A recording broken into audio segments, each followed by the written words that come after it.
When you start a new project, it comes a time where you have to decide how much time you want to spend on the single model. I'm not quite sure that the quality of our minis gets better the more time you spend on it. Painting your army, if you spend a big amount of time on a single model, that's gonna overwhelm you. For display painting and blah blah blah, sometimes having more time is even worse because you can enter in that vicious cycle where you are never happy with your blends and transition. Then let's find out, shall we? Because today I'm gonna paint the same miniature in 10 minutes, 1 hour, and 10 hours. But first, let's put down some rules. Number 1, this has to be the same model. Number 2, basing is included because that's part of your model. So do it. Number 3, I can use just plain old acrylics, just normal acrylics, no washes as well. Number 4 is using the same color scheme. And finally, number 5, when the timer rings, that's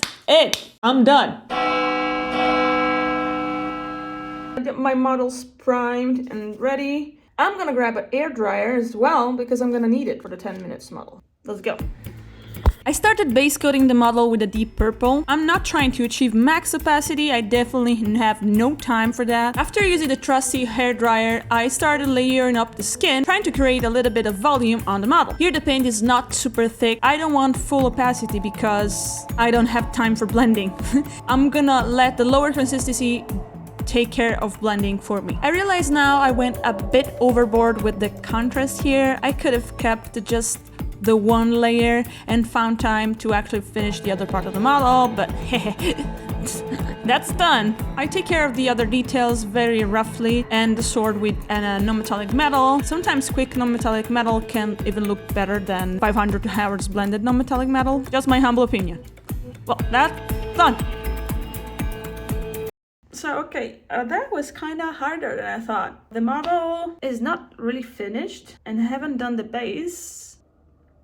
Yeah, it kind of sucks. I guess I overestimated my ability of painting fast. So by not doing the base, I broke my own rules on the first try. You're not gonna say anything, I'm not gonna say anything, everything is gonna be fine. Pretty much all the main areas have some paint except from the other side of the sword that I forgot. I don't understand why people are obsessed by painting eyes on their mini. I will never know. I skip them as often as possible. I went overboard with the highlighting, like I said before, but maybe if I had 20 or 40 of these guys with some decent basing, that wouldn't be so bad, right? Let's move on to... Okay, now I'm ready to tackle the second figure. This time I glued him on the base, so I won't be that annoying to paint. And here we go. I'm gonna do it in one session. I think that's totally doable. So for these first 2 time-constricted models, the approach is pretty much the same. I focus on the main area of the model, which in this case is the skin, and I layer it up, increasing the brightness and covering less and less space, sort of.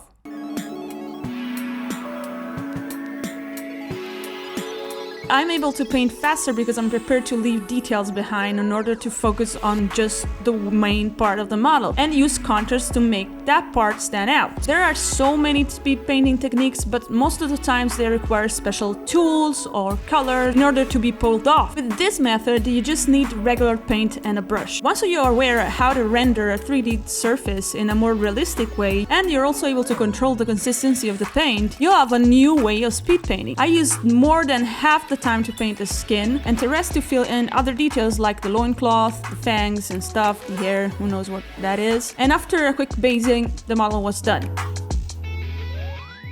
Well, this for me is a great result. Even though it's a bit rough around the edges, I would be really happy to have a whole army of these. The skin has a great contrast with interest violet shadows and stuff. And the no-metallic sword, it looks kind of good and kind of old and ruined, and it's pretty damn realistic. So it's not perfectly blended, but it looks kind of cool to me. And you really want to spend the hours and hours and hours just blending? I don't, but I will, because I'm moving on to time to start the 10 hours miniature. Let's go. Here I kind of forgot to start the timer before starting with the base coat. Oops! Finished my base coat, actually activating the timer like I did in the previous steps. Like I did for the other models, I started with the skin, which the process is pretty much the same, only the big difference is not just the time I will be spending on the blends, but also how carefully I apply my layers. I'm using a paint consistency that's thin but still controllable. In the past I used paint that was either too wet or that it was too much on the brush, and it ended up going in places I didn't want it to. After increasing the value a little bit more, I started the dreaded procedure of blending. Taking a very diluted middle tone from the layers I want to blend, I start smoothing the transition by the never-ending process of blending, highlighting, blending, highlighting, blending, highlighting. This process is very slow, no matter who you are, no matter if you're Albert Moreto or Zumikido or a f***ing god, this is gonna take a long time. And this is what I meant in the beginning with vicious cycle, because this process can become hella frustrating. You might think that with a smaller model, this is gonna be easier, no? Well, you're wrong.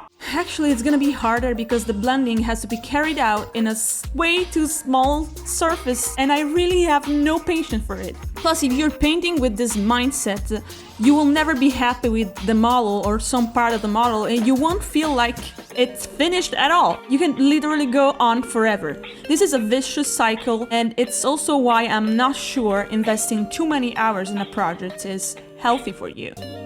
So yesterday night I meant to put in like a half hour, an hour, a lot of hours to go. This is being really hard, to be honest. Yeah, let's keep on doing it.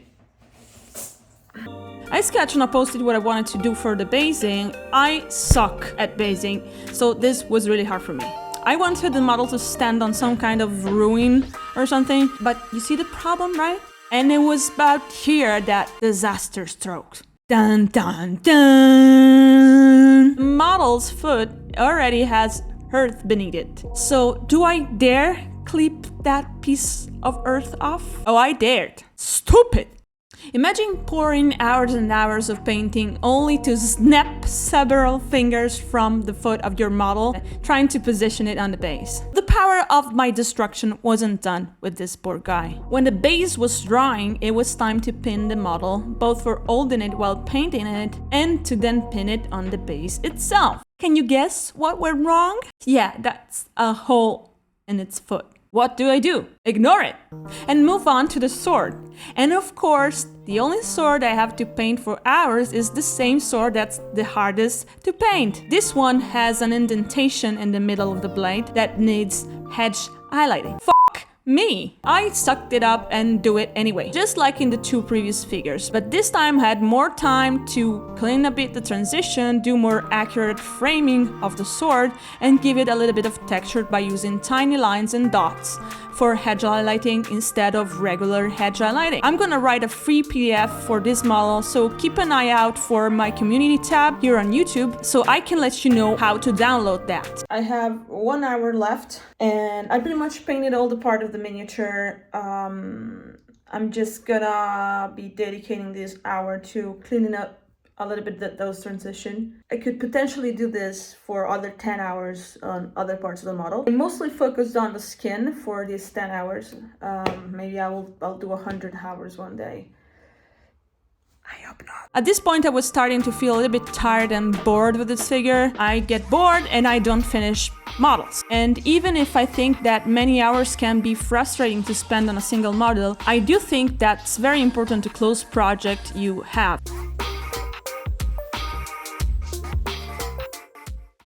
So I'm done. This was really an interesting journey, but yeah, that's it. I'm done. It's late. I'm out of here. Okay, bye. Well, now it's time for the comparison. Comparing the 10 minutes model and the 1 hour model, the difference is pretty obvious. My conclusion would be that it doesn't make any sense spending so little time on a model. Like I said, I couldn't even finish the back of the sword and the base. Still, I do think that we can learn something by painting like this, leaving useless details out. 1 hour model looks pretty good in my opinion, and it's mostly because I decided to leave out some of the details only to focus on blending the skin as much as possible. But what about the 10 hours model? Was worth investing 9 times the amount of hours? Actually, I'm gonna let you be the judge of that. I'm just gonna say that for me, the difference is both big and small at the same time. It's big up close because the surfaces on the 10 hours model are rendered way better, but also small because from a distance, I don't know how much you can actually tell. Plus, the 10-hour model isn't remotely close to be a Golden Demon standards. Firstly, because of my two big mistakes that would automatically send me on the bottom of the cabinet, and the second because the surfaces aren't perfectly consistent. That's a big no-no. So my conclusion is I'm gonna spend maybe a couple of hours on the regular display models, but way more than 10 hours for my competition models, like I'm going to do on my orcs for Adepticon.